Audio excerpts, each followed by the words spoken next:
Pour préparer la première rencontre avec des parents, je pense déjà qu'il faut différencier si on enseigne en maternelle et en primaire et dans le secondaire. Parce que en maternelle et en primaire, j'imagine que, comme on parle de savoirs fondamentaux, les parents on les voit beaucoup plus souvent. Et puis il y a sans doute des connexions plus intimes qui sont nécessaires. Donc moi je vais plutôt donner des choses sur le secondaire où on voit moins les parents. De fait, les enfants sont plus grands.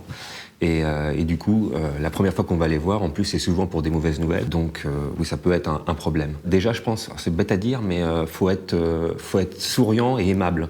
Parce qu'en plus, si le parent il a envie d'être un peu offensif, ce qui peut arriver éventuellement quand on n'a pas trop d'expérience, le fait d'être souriant, ça peut désamorcer un éventuel conflit. Et ça peut désarmer aussi, il n'y a pas de raison de sauter sur quelqu'un qui a le sourire.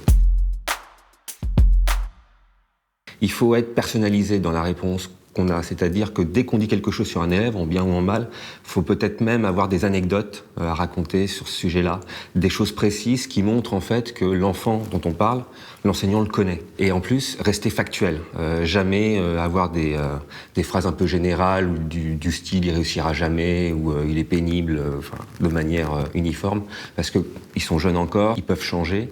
Et donc du coup, voilà, on est à l'instant T, on a constaté que ce soit le parent, l'enseignant ou l'enfant, on a tous le même objectif, c'est que l'enfant progresse, donc on n'est pas a priori ennemis par principe. Et le problème, il vient souvent de là, je pense que les conflits qui peuvent exister parfois entre parents et enseignants, c'est quand l'enseignant va vouloir dire aux parents, va lui dire par exemple, vous élevez mal votre fils, ou quand c'est le parent qui va dire à l'enseignant, écoutez, votre cours de maths ou de français ou de ce que vous voulez, vous le faites mal. On a le droit, évidemment, et c'est normal aussi, d'être un peu impressionné. C'est pour ça qu'on voit des parents, ils vont nous demander, on est jeune, on peut mal se sentir. Mais je pense que justement, souvent, c'est pas tellement l'idée que le parent va se faire de vous qui va être gênant, c'est l'idée que vous-même vous faites de vous. Et ça, c'est du stress rajouté pour l'enseignant qui est pas utile du tout.